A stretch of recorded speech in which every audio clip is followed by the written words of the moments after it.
ಹಳೆ ಮೈಸೂರು ಭಾಗದಲ್ಲಿ ದಳ ಯುವರಾಜನ ದಂಡಯಾತ್ರೆ ಶುರುವಾಗಿದೆ.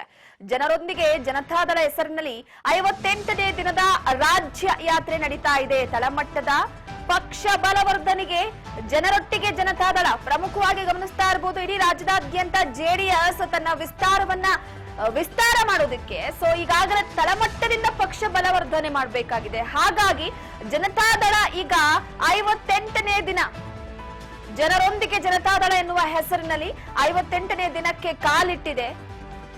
ಜೆಡಿಎಸ್ ಕಾರ್ಯಕರ್ತರ ಸಭೆ ಮತ್ತು ಸದಸ್ಯತ್ವ ನೋಂದಣಿಯ ಅಭಿಯಾನವನ್ನ ಮಾಡಲಾಗ್ತಾ ಇದೆ. ಮಂಡ್ಯದ ಕ್ಯಾರ್ಪೇಟೆ ವಿಧಾನಸಭಾ ಕ್ಷೇತ್ರದಲ್ಲಿ ಬೃಹತ್ ಜಾಥಾವನ್ನ ನಡೆಸ್ತಾ ಇರುವಂತದ್ದು. ಟಿಎಪಿಸಿಎಂಎಸ್ ನಲ್ಲಿ ಜೆಡಿಎಸ್ ಕಾರ್ಯಕರ್ತರು ಸಮಾವೇಶವನ್ನ ಮಾಡ್ತಾ ಇದ್ದಾರೆ.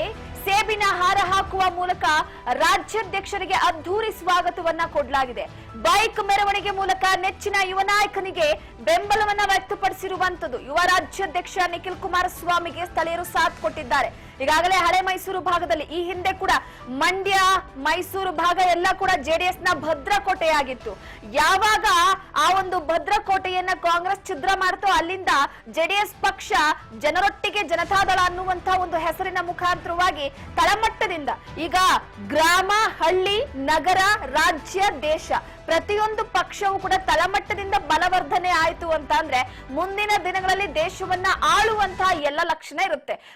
ಜೆಡಿಎಸ್ ಪಕ್ಷ ಯಾವ ರೀತಿಯಾಗಿದೆ ಅಂತಪ್ಪ ಅಂದ್ರೆ ಈಗಾಗಲೇ ಮೈತ್ರಿ ಜೊತೆಯಲ್ಲಿ ಸೇರ್ಕೊಂಡು ಒಂದು ಕಡೆ ಬಿಜೆಪಿ ಹಾಗೆ ಜೆಡಿಎಸ್ ಪ್ರತಿಭಟನೆ ಆಗ್ಲಿ, ಸರ್ಕಾರದ ವಿರುದ್ಧ ಹೋರಾಟ ಆಗ್ಲಿ, ಅದರ ಜೊತೆಗೆ ಕೆಲವೊಂದಿಷ್ಟು ವಿಚಾರಕ್ಕೆ ಸಂಬಂಧಪಟ್ಟಂತೆ ಕಾರ್ಯಕರ್ತರ ಒಗ್ಗೂಡಿಕೆಯಲ್ಲಿ ಎಲ್ಲೋ ಒಂದ್ ಸ್ವಲ್ಪ ಬಿರುಕು ಕಂಡು ಬಂದಿತ್ತು. ಈಗ ಜೆಡಿಎಸ್ಗೆ ಪ್ರತಿಯೊಂದು ಭಾಗದಲ್ಲೂ ಕೂಡ ಬಲವರ್ಧನೆ ಇದೆ ಅಂತ ಗೊತ್ತಾದ ತಕ್ಷಣ ಈಗ ರಾಜ್ಯಾಧ್ಯಕ್ಷ ಆಗಿರುವಂತಹ ನಿಖಿಲ್ ಕುಮಾರಸ್ವಾಮಿ ಅವರು ಸ್ವತಃ ರಸ್ತೆಗೆ ಇಳಿದು ಪ್ರತಿಯೊಂದು ಜಿಲ್ಲೆಯಲ್ಲೂ ಕೂಡ ದಂಡಯಾತ್ರೆ ಶುರು ಮಾಡಿದ್ದಾರೆ. ನೋಡಿ, ಗಮನಿಸ್ತಾ ಇರಬಹುದು. ಈಗಾಗಲೇ ಇದು ಹಳೆ ಮೈಸೂರು ಭಾಗದಲ್ಲಿ ಜೆಡಿಎಸ್ ಯಾವ ರೀತಿಯಾಗಿ ಪಕ್ಷವನ್ನ ಮತ್ತಷ್ಟು ಬಲಗೊಳಿಸಬೇಕು ಅನ್ನುವಂತಹ ವಿಚಾರಕ್ಕೆ ಸಂಬಂಧಪಟ್ಟಂತೆ ಒಂದ್ ರೀತಿಯಲ್ಲಿ ಅದ್ಧೂರಿಯಾಗಿ ಅಲ್ಲದಿದ್ರು ಕೂಡ ಅಲ್ಲಿರುವಂತಹ ಕಾರ್ಯಕರ್ತರೆಲ್ಲರೂ ಸೇರ್ಕೊಂಡು ಅವರನ್ನ ಬಹಳ ಅದ್ಧೂರಿಯಾಗಿ ಬರಮಾಡ್ಕೊಂಡಿದ್ದಾರೆ. ಅದರಲ್ಲಿ ಸೇಬಿನ ಹಾರ ಹಾಕುವ ಮುಖಾಂತರವಾಗಿ ಅವರನ್ನ ಬರಮಾಡ್ಕೊಂಡಿರುವಂತದ್ದು 58ನೇ ದಿನ ನಡೀತಾ ಇದೆ.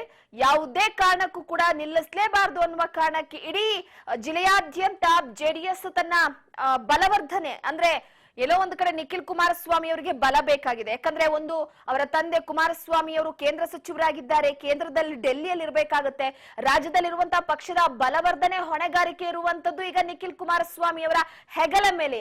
ಅದರ ಜೊತೆಗೆ ನೋಡಿ, ದೇವೇಗೌಡರು ಈ ಜನತಾದಳ ಪಕ್ಷವನ್ನ ಕಟ್ಟುವಂತಹ ಸಂದರ್ಭದಲ್ಲಿ ನಾವು ಮಣ್ಣಿನ ಮಕ್ಕಳು, ರೈತರ ಪರವಾಗಿರುವಂತಹ ಮಕ್ಕಳು, ರೈತರ ಜೊತೆಗಿದ್ದೇವೆ ಅನ್ನುವಂತಹ ವಿಚಾರವನ್ನ ಇಟ್ಕೊಂಡು ತೆನೆ ಹೊತ್ತ ಮಹಿಳೆಯನ್ನ ತಮ್ಮ ಪಕ್ಷದ ಚಿಹ್ನೆಯಾಗಿ ಮಾಡಿಕೊಂಡು ಪಾದಾರ್ಪಣೆ ಮಾಡ್ತಾರೆ. ಅಲ್ಲಿಂದ ಜೆಡಿಎಸ್ ಪಕ್ಷ ಎಷ್ಟು ಮಟ್ಟಿಗೆ ಉತ್ತುಂಗಕ್ಕೆ ಇರುತ್ತೆ ಅಂತಂದ್ರೆ ಕರ್ನಾಟಕ ರಾಜ್ಯದ ಒಬ್ಬ ಕನ್ನಡಿಗ ಪ್ರಧಾನಮಂತ್ರಿಯಾಗಿ ಆಯ್ಕೆ ಆಗುವಂತ ಆ ಒಂದು ಎಲ್ಲಾ ರೀತಿಯ ಲಕ್ಷಣಗಳು ಕೂಡ ಕಂಡು ಬರುತ್ತೆ. ಆ ಸಂದರ್ಭದಲ್ಲಿ ದೇವೇಗೌಡರು ಪ್ರಧಾನಿಯಾಗಿ ಆಯ್ಕೆ ಆಗ್ತಾರೆ. ಅದಾದ ನಂತರವಾಗಿ ಜೆಡಿಎಸ್ ಪಕ್ಷ ಇಡೀ ಕರ್ನಾಟಕ ರಾಜ್ಯದಾದ್ಯಂತ ತನ್ನ ವಿಸ್ತಾರವನ್ನ ಅತಿ ದೊಡ್ಡದಾದ ಮಟ್ಟದಲ್ಲಿ ವಿಸ್ತರಿಸ್ತಾ ಹೋಗುತ್ತೆ. ಅದಾದ್ಮೇಲೆ ಬರ್ತಾ ಬರ್ತಾ ಆ ಪಕ್ಷ ಯಾಕೋ ಕುಂಠಿತ ಆಗ್ತಾ ಹೋಗುತ್ತೆ. ಈಗ ರೀಸೆಂಟ್ ಆಗಿ ಜೆಡಿಎಸ್ ಪಕ್ಷದ ವಿಚಾರವಾಗಿ ಗಮನಿಸಬೇಕು ಅಂತಂದ್ರೆ ಈ ಬಾರಿಯ MP ಎಲೆಕ್ಷನ್ ಆಗಿರ್ಬೋದು, MLA ಎಲೆಕ್ಷನ್ ಆಗಿರ್ಬೋದು, ಆ ಸಂದರ್ಭದಲ್ಲಿ ಬಹಳ ದೊಡ್ಡ ಹೊಡೆತವನ್ನ ನೀಡಿತು. ಫೈನಲಿ ಬಿಜೆಪಿ ಜೊತೆಗೆ ಕೈ ಜೋಡಿಸುವ ಮುಖಾಂತರವಾಗಿ ಕಾಂಗ್ರೆಸ್ಗೆ ಟಕ್ಕರ್ ಕೊಡೋದಕ್ಕೆ ಮುಂದಾಗಿ ಆದ್ರೆ ಎಲ್ಲೋ ಒಂದು ಕಡೆ ಸಂಖ್ಯೆ ವಿಚಾರವಾಗಿ ನೋಡಿದ್ರೆ ಸದ್ಯಕ್ಕೆ ವಿಪಕ್ಷದ ಜೊತೆ ಕೈ ಜೋಡಿಸಿತ್ತು. ಈಗ ರಾಜ್ಯಾಧ್ಯಕ್ಷರ ಸ್ಥಾನದಲ್ಲಿ ಕೂತಿರುವಂತಹ ನಿಖಿಲ್ ಕುಮಾರಸ್ವಾಮಿ ಅವರು ತಮ್ಮ ದಂಡಯಾತ್ರೆಯನ್ನ ಮುಂದುವರಿಸಿದ್ದಾರೆ. ಪಕ್ಷದ ಮುಖಂಡರುಗಳು ಸಾಥ್ ಕೊಡ್ತಿದ್ದಾರೆ, ಕಾರ್ಯಕರ್ತರು ಸಾಥ್ ಕೊಡ್ತಿದ್ದಾರೆ. ಹೋದಲ್ಲಿ ಬಂದಲ್ಲಿ ಸ್ಥಳೀಯರೆಲ್ಲರೂ ಕೂಡ ಬಹಳ ಅದ್ದೂರಿಯಾಗಿ ಅವರನ್ನ ವೆಲ್ಕಮ್ ಮಾಡ್ಕೊಳ್ತಾ ಇದ್ದಾರೆ. ಅದರ ಜೊತೆಗೆ ಮತ್ತೊಂದು ವಿಶೇಷ ಏನಪ್ಪಾ ಅಂತಂದ್ರೆ ಈಗಲೇ ನಿಖಿಲ್ ಕುಮಾರಸ್ವಾಮಿ ಅವರು ಜನರ ಪ್ರೀತಿಯನ್ನ ಗಳಿಸಬೇಕಾಗಿದೆ. 3 ಬಾರಿ ಸೋಲನ್ನ ಅನುಭವಿಸಿರುವಂತದ್ದು ನಿಖಿಲ್ ಕುಮಾರಸ್ವಾಮಿ ಅವರು, ಒಂದಲ್ಲ ಎರಡಲ್ಲ. ಯಾಕಂದ್ರೆ ಸಾಕಷ್ಟು ರೀತಿಯಲ್ಲಿ ಪ್ರಯತ್ನ ಮಾಡ್ತಿದ್ದಾರೆ. ಈಗಾಗಲೇ ಪ್ರಜ್ವಲ್ ರೇವಣ್ಣ ಅವರು ಯಾವ ಪರಿಸ್ಥಿತಿಯಲ್ಲಿ ಇದ್ದಾರೆ ಅಂತ ಗೊತ್ತಿದೆ. ಅದಾದ ನಂತರವಾಗಿ ಜೆಡಿಎಸ್ ಪಕ್ಷದ ವಿಚಾರಕ್ಕೆ ಸಂಬಂಧಪಟ್ಟಂತೆ ಶಾಸಕರುಗಳ ಅಸಮಾಧಾನ ಗೊತ್ತಿದೆ. ವಂಶ ಪಾರಂಪರ್ಯ ಅಂದ್ರೆ ವಂಶ ವೃಕ್ಷದ ಪರವಾಗಿರುವಂತಹ ಜೆಡಿಎಸ್ ಅನ್ನುವ ಮುಖಾಂತರವಾಗಿ ಸಾಕಷ್ಟು ಮುನಿಸನ್ನ ವ್ಯಕ್ತಪಡಿಸಿದ್ದಾರೆ. ಹಾಗಾಗಿ ಎಲ್ಲೋ ಒಂದು ಕಡೆ ಜೆಡಿಎಸ್ಗೆ ಇದೇ ವಿಚಾರಕ್ಕೆ ಸಂಬಂಧಪಟ್ಟಂತೆ ಬಲ ಬರಬೇಕಾಗಿದೆ. ಒಂದು ದೇವೇಗೌಡರ ಕನಸು ಯಾವ ರೀತಿ ಇದೆಯಪ್ಪ ಅಂತಂದ್ರೆ ಇಡೀ ರಾಜ್ಯದಾದ್ಯಂತ ಜೆಡಿಎಸ್ ಪಕ್ಷವನ್ನ ಕಟ್ಟಿ ಬಲಗೊಳಿಸಬೇಕು ಅನ್ನುವಂತ ಅವರ ಕನಸು ಹುಸಿಯಾಗಬಾರದಾಗಿದೆ. ಹಾಗಾಗಿ ಅವರು ಹಾಕಿದಂತ ಶ್ರಮವನ್ನ ಈಗ ಮೊಮ್ಮಕ್ಕಳು ಮುಂದುವರಿಸಿಕೊಂಡು ಹೋಗ್ತಾ ಇರುವಂತದ್ದು. ಸೊ ನಿಖಿಲ್ ಕುಮಾರಸ್ವಾಮಿ ಅವರಿಗೆ ಈಗ ಜವಾಬ್ದಾರಿ ಜಾಸ್ತಿ ಆಗಿದೆ. ಕುಮಾರಸ್ವಾಮಿ ಇದ್ದಂತಹ ಸಂದರ್ಭದಲ್ಲಿ ಅವರು ಜೆಡಿಎಸ್ ಪಕ್ಷದ ಹೊಣೆಗಾರಿಕೆಯನ್ನ ಹೊತ್ತಿದ್ರು, ಜೆಡಿಎಸ್ ಪಕ್ಷದ ಬಲವರ್ಧನೆಗೆ ನಿಂತಿದ್ರು, ತಮ್ಮ ಭದ್ರಕೋಟೆಯನ್ನ ಉಳಿಸಿಕೊಳ್ಳುವಂತಹ ನಿಟ್ಟಿನಲ್ಲಿ ಸಾಕಷ್ಟು ಪ್ರಯತ್ನವನ್ನ ಮಾಡಿದ್ರು.